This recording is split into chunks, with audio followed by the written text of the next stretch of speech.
ఏదో తేడాగా ఉందేంటి? ఇలా కూర్చుంటే బాగాలేదు కదా. ఒకసారి ఒక ఫోటో వేయండి అమ్మా.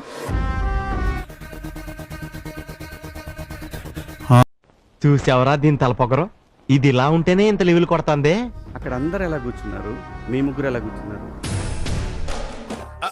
అంటే అది అది ఎవరి ముందు కూర్చున్నారు? అంటే అంత ఆలోచించలేదు సార్. నాగార్జున గారు కావచ్చు, కాకపోవచ్చు. టోస్ట్ ముందు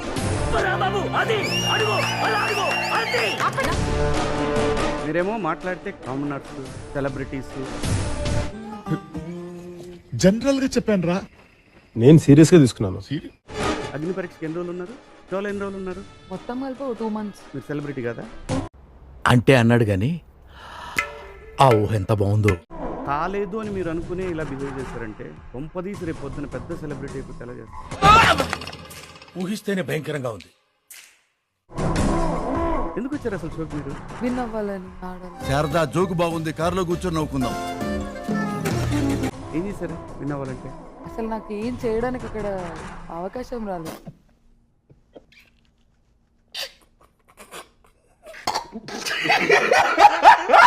ప్రియాకి ఏం తెలుసు అంటే కంప్లైంట్స్ చేయటం మాత్రమే తెలుసు, ఆట ఆడటం రాదు. మండుతున్నట్టుంది.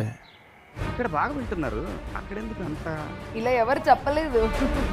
ఎవరిని చెప్పనిచ్చారు మీరు? ఎందుకు మాస్టారు మాటిమాటికి అడుగుతారు? నాకు మాత్రం ఏం తెలుసు? అగ్ని పరీక్షలో ఉన్న కాన్ఫిడెన్స్ ఇక్కడికి వచ్చిన తర్వాత ఓవర్ కాన్ఫిడెన్స్ అయింది. నవ్వు ఆపుకుంటున్నావు కదరా? తొక్కేస్తున్నారన్న ఫీలింగ్ వచ్చింది. నువ్వు తొక్కేసావు వాయిస్ తోటి.